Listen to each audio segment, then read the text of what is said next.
¿Cómo está? Bienvenido a otra emisión de Temas del Día. De inmediato le presentamos nuestra pregunta del día para que participe en ella. La tenemos aquí en pantalla. ¿Renunció Marcela Cubillos como ministra de Educación de Chile? ¿Es un paso de avance hacia la escucha de viejas demandas de los sectores docente y estudiantil? ¿O se viene más de lo mismo durante la administración de Sebastián Piñera? Opine.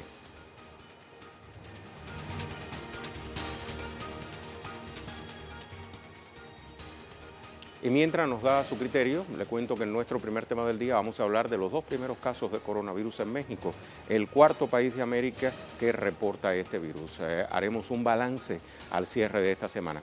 Acompáñenos. La Secretaría de Salud confirmó este viernes un primer caso en la Ciudad de México. El paciente de 35 años arribó el 22 de este mes proveniente de Italia. Al presentar los síntomas fue internado en el Instituto Nacional de Enfermedades Respiratorias. En Sinaloa se confirmó un segundo caso tras practicársele una segunda prueba de laboratorio a la persona. Vamos a avanzar. Desde Ciudad de México, Eduardo Martínez nos actualiza. Te saludo, Eduardo. ¿Qué han dicho las autoridades sanitarias hasta el momento? ¿Cómo prevén frenar la propagación del coronavirus en ese país una vez se conoció de estos dos casos? Hola Rey, qué gusto saludarte, un gusto saludar al auditorio de Temas del Día. Por lo pronto, Rey, el gobierno mexicano a través de la Secretaría de Salud ha informado que no se pretende aplicar una política o un modelo de evitar que se continúe propagando este coronavirus COVID-19.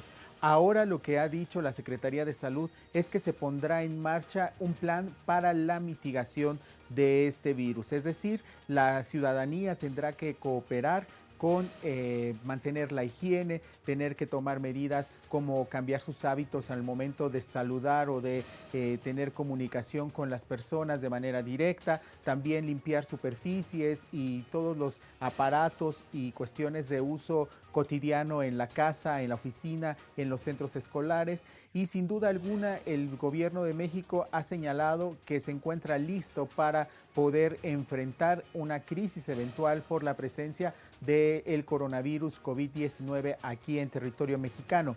Rey, como ya lo adelantabas, el día de hoy el presidente López Obrador junto con el subsecretario de Salud de la Secretaría de Salud de México informaron sobre ese primer caso. Se están analizando dos casos más, uno que está en el estado de Sinaloa, donde también está otra persona en aislamiento al interior de un hotel de la ciudad de Culiacán, y ahí se están tomando ya las medidas pertinentes para atender a estas personas, y en este momento se encuentran sus pruebas, digamos, en el Instituto de Diagnóstico y Referencia Epidemiológicos de la capital mexicana.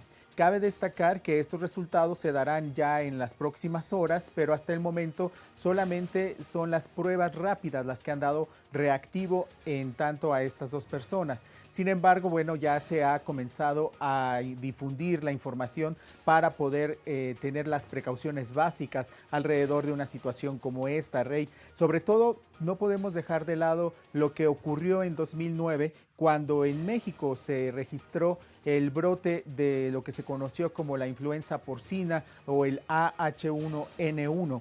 En ese entonces hubo una crisis bastante compleja y las autoridades de aquel gobierno decidieron pues crear una especie de estado de sitio para que las personas se mantuvieran en sus domicilios, no estuvieran en la calle. Sin embargo, ese escenario hasta este momento, lo han dicho las autoridades de salud, no está contemplado en esta ocasión con la presencia del coronavirus COVID-19. Rey, por otro lado, también ya en este afán de mantener la información disponible para la población, el presidente López Obrador ha dispuesto y girado instrucciones de que todos los días por la noche en Palacio Nacional, el comité técnico que tiene a su cargo el monitoreo y también todo lo que está relacionado con el coronavirus dé un informe de cómo se está dando la evolución de la presencia del coronavirus en México.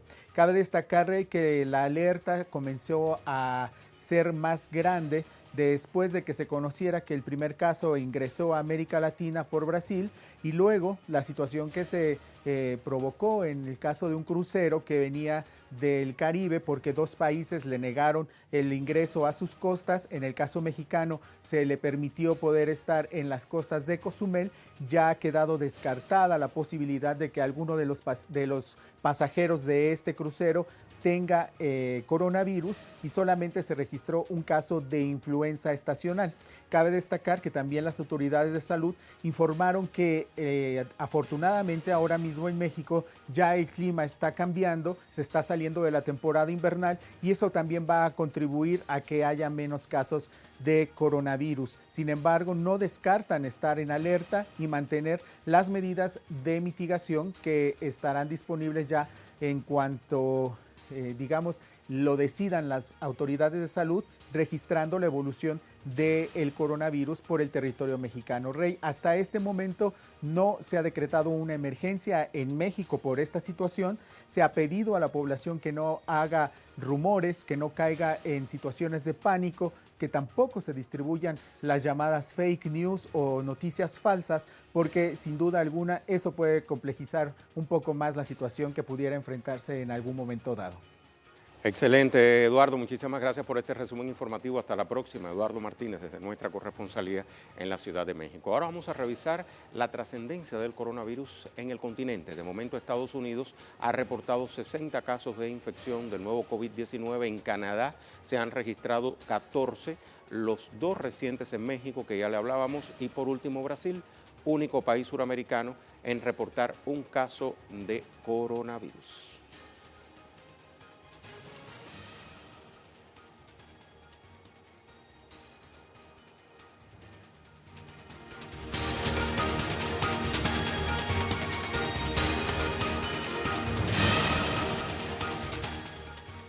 Le reiteramos entonces nuestra pregunta del día. ¿Renunció Marcela Cubillos como ministra de Educación de Chile?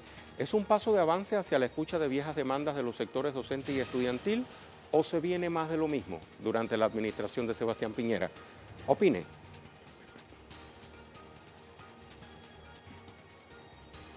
Nuestra imagen del día nos lleva a Grecia. Un rayo cae detrás de la capilla de Panagia Gorgona en el pueblo de Skala Sikaramías en el norte de la isla de Lesbos. Con esa imagen nos vamos a la pausa.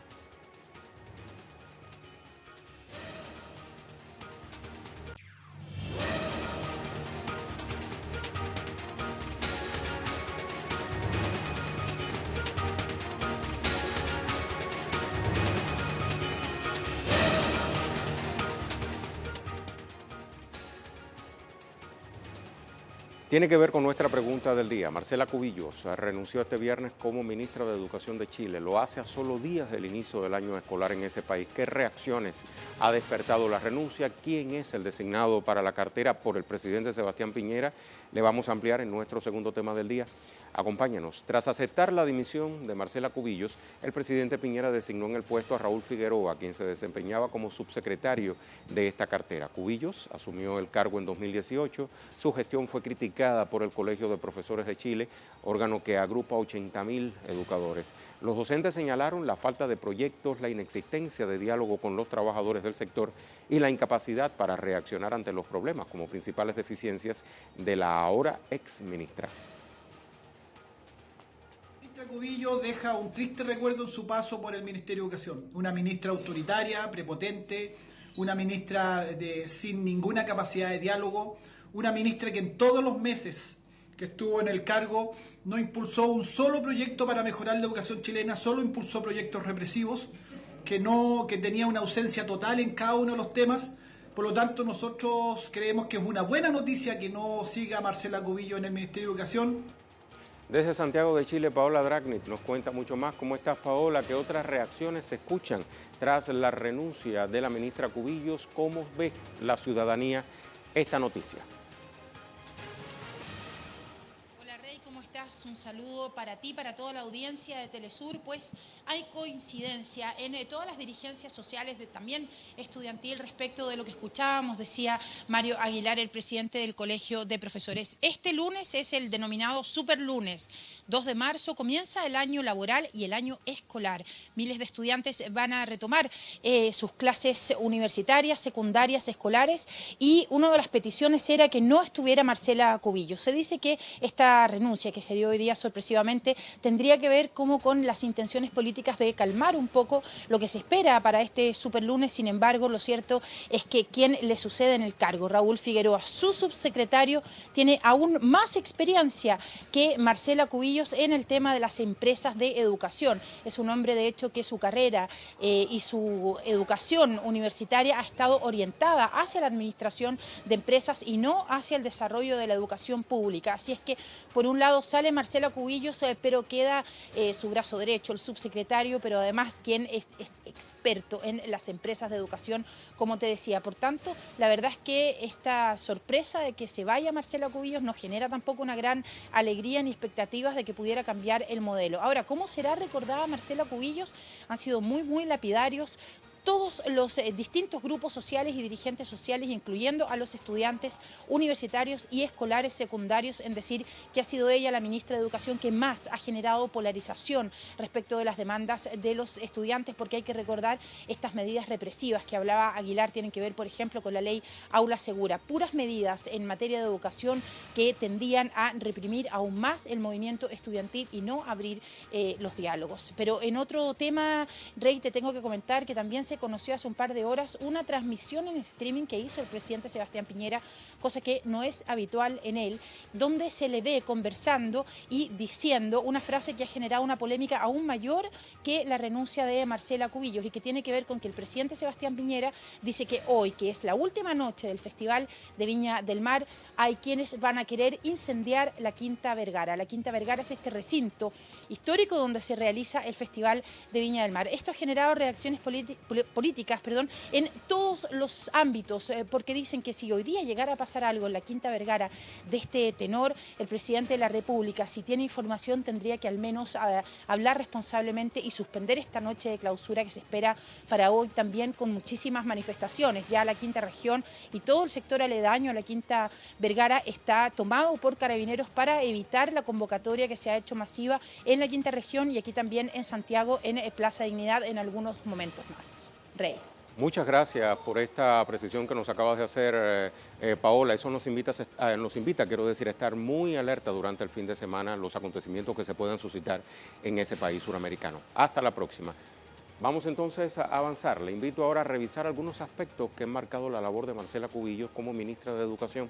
Durante su gestión se debatió y promulgó la llamada Ley Aula Segura. Usted la recordará, una norma promovida por el Ejecutivo que criminaliza la protesta estudiantil y promueve la expulsión de los centros educativos de los jóvenes que ejerzan su derecho a la manifestación. También se produjo el ingreso violento de las fuerzas de seguridad del Estado a instituciones educativas donde los agentes dispararon gases lacrimógenos contra los alumnos. Continuaron las protestas de profesores y alumnos para exigir respuesta a la demanda histórica de una educación gratuita y de calidad.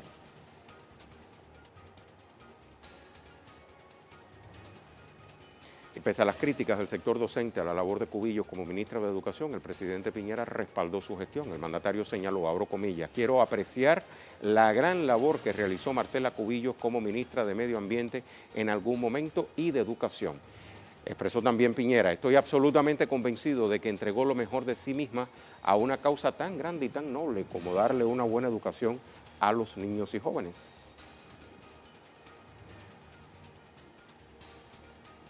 ¿Qué tal si indagamos en el perfil de Raúl Figueroa, designado como ministro de Educación de Chile por el presidente Piñera? Figueroa viene de ser encargado de la Subsecretaría de Educación, como le comentábamos. Es abogado, graduado de la Universidad Católica, con un máster en Derecho Empresarial en la Universidad de los Andes. Está entre los fundadores de Acción Educar, un centro de estudios en el área que entre otros aspectos ha cuestionado con fuerza la gratuidad en la educación superior. Desempeñó un papel protagónico junto a Harald Beyer en la cancelación de la personalidad jurídica y el reconocimiento oficial de la Universidad del Mar.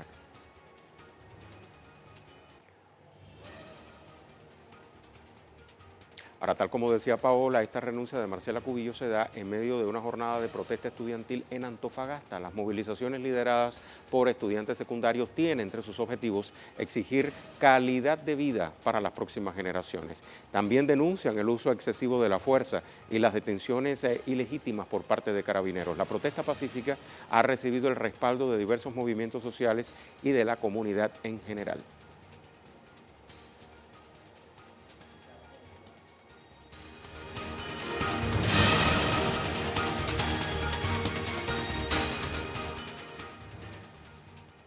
Le hablamos ahora de otros temas que también son noticias este viernes. Revisamos las cuentas Twitter de nuestros corresponsales. Iniciamos en Brasil con André Vieira. Federación Nacional de Periodistas denuncia nueva agresión del presidente Bolsonaro. Se trata de la periodista Vera Magalhães, quien reveló que Bolsonaro compartió en una red social una convocatoria para un acto contra el Parlamento. Otra más, la vemos ahora. Iranzi Peraza desde China, actualización sobre el brote de coronavirus. 2.791 muertes en China, 67 en el exterior, 78.959 casos de contagio en el gigante asiático, más de 4.400 en el exterior, 36.157 pacientes recuperados.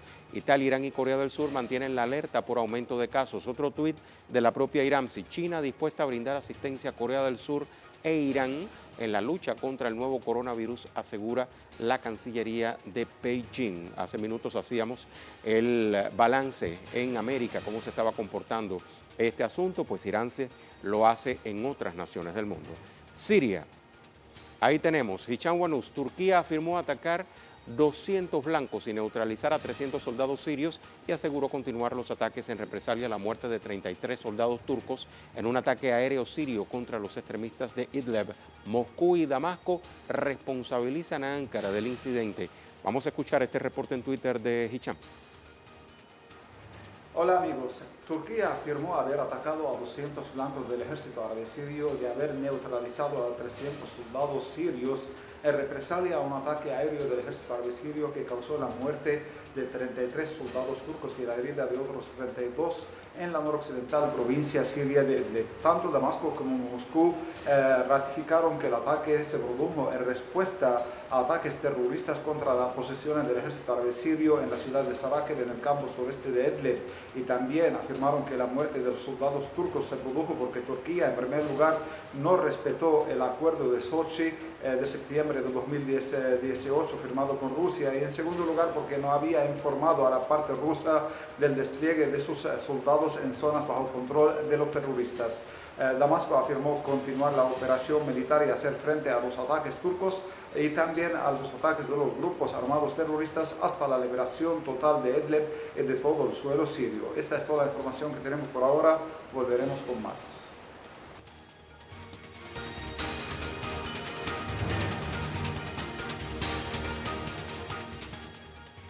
Nuestro tema de la semana tiene que ver con la sesión número 43 del Consejo de Derechos Humanos de la ONU. En ella participaron, entre otros, los cancilleres de Cuba y Venezuela, quienes denunciaron como crímenes de lesa humanidad las medidas unilaterales de Estados Unidos contra sus países. El gobierno venezolano reafirmó su compromiso con el respeto a los derechos humanos y aseguró que en el país no hay presos políticos, en respuesta a la intervención de la alta comisionada para los derechos humanos, Michelle Bachelet.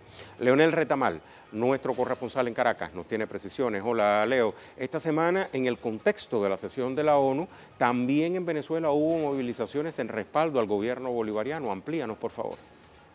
Rey, ¿qué tal? Muy buenas tardes. Como comentas, este día jueves, ayer se realizó una movilización por las calles de Caracas que tenía un objetivo nacional, conmemorar 31 años del Caracazo, una rebelión antineoliberal que sucedió aquí en Venezuela contra políticas de ajuste impulsadas por el Fondo Monetario Internacional. Pero además era una jornada internacional de apoyo a la revolución bolivariana.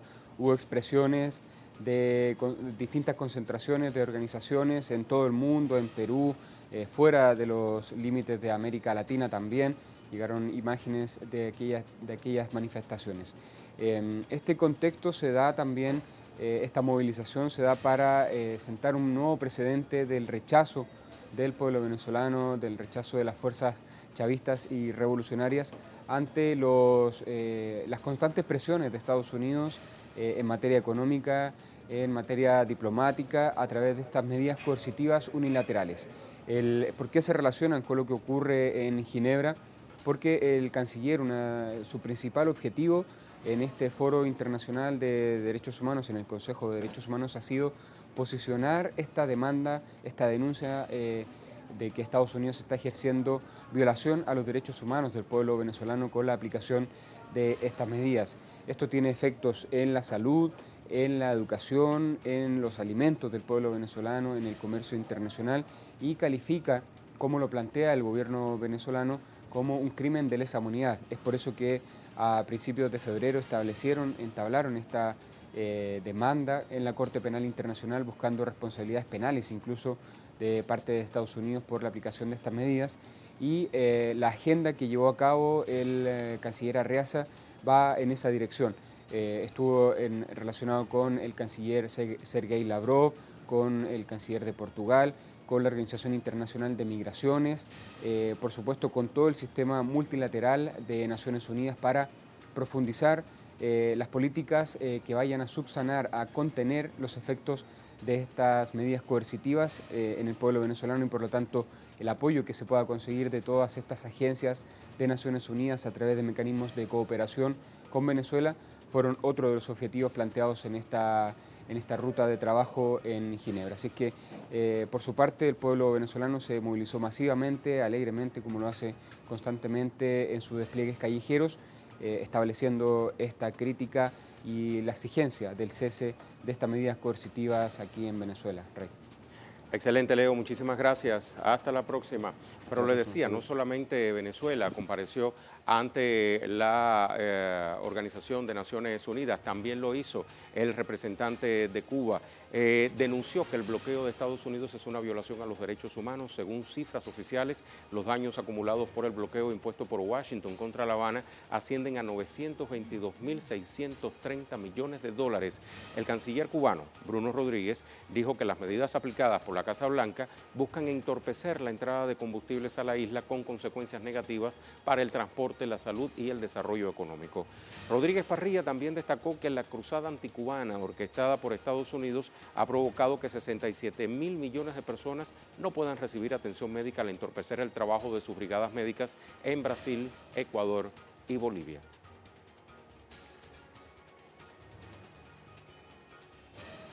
Desde La Habana, Nayara Tardo nos tiene mucho más. Hola, Nayara.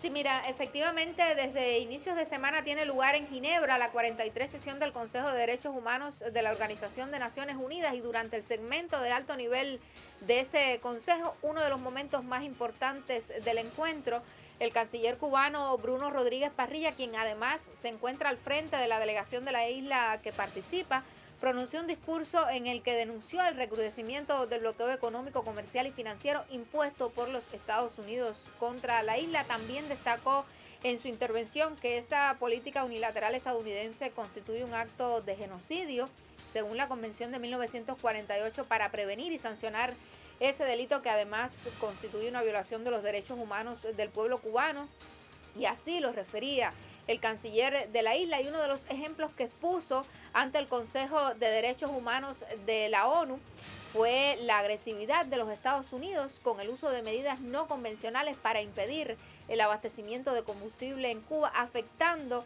a sectores importantes de la sociedad, como es el caso de la salud, la alimentación, el transporte y la educación. Un tema importante que señaló también el canciller cubano fue el de la campaña de Estados Unidos para obstaculizar la cooperación médica de la isla y desacreditar de este modo a los médicos cubanos en el mundo. Y ante esta situación explicó que a pesar del bloqueo y la hostilidad de los Estados Unidos, Cuba avanza en la construcción de una nación independiente, soberana, socialista, democrática, próspera y sostenible sobre la base de la probada capacidad de resistencia y la creatividad de su pueblo, y así lo refería el canciller cubano en su discurso. Ahora comenzaron los segmentos o sesiones ordinarias del Consejo, en los que Cuba presentará 3 temas específicos: el tema del derecho a la alimentación, los derechos culturales y la diversidad cultural, y los efectos de la deuda externa en el disfrute de los derechos humanos. Esos son los 3 temas principales que Cuba estará presentando. Tradicionalmente Cuba presenta alrededor de unos 9 temas, y varios analistas de este tema, y que hemos tenido por acá por la corresponsalía, han destacado en este sentido que tradicionalmente Cuba mantiene una posición ante el Consejo de Derechos Humanos de denuncia de cualquier tipo de resolución sobre derechos humanos contra los países y el rechazo a la injerencia en los asuntos internos de los países. Esta es la posición tradicional de Cuba ante el Consejo de Derechos Humanos de la ONU, y así lo ha referido también el canciller cubano durante su discurso pronunciado en el segmento de alto nivel el martes de esta semana, cuando recién comenzaba este importante evento. Adelante. Muchas gracias, Nayara. Vamos entonces a repasar la pregunta del día. ¿Tenemos respuestas?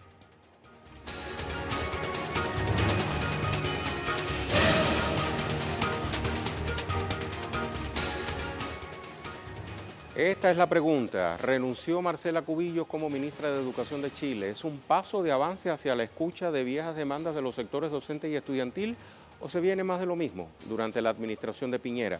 Vamos a revisar algunas de las respuestas, por ejemplo esta de Ángel Sterling. Lo dudo, mientras no se cambie la Constitución, vendrá más de lo mismo, explotación. Segunda respuesta la trae Wilmer. ¿Qué peso puede tener un ministro? Una piedra no hace montaña, ni renunciando el mismísimo fascista de Piñera cambiará algo en beneficios del pueblo. Mientras no cambien por vía de una asamblea constituyente la constitución del dictador Pinochet, nada cambiará en Chile. Tercera respuesta la ofrece Melba, dice, es más de lo mismo y peor, es la antesala de una derecha militarizada en Chile. El nuevo ministro está en contra de la gratuidad de la educación. Por último, vamos a la respuesta de Orlando. Si renunció fue porque o se le acabó la sangre fría para seguir en un cargo corrupto o reconoció su ineptitud para hacer algo por la educación. Quizás coloquen a alguien que sea o más corrupto o más inepto para hacer algo porque la educación sea gratuita y accesible en Chile. Gracias a Orlando y al resto de los televidentes que se sumaron a la participación de nuestra pregunta del día. Punto final. Hasta la próxima.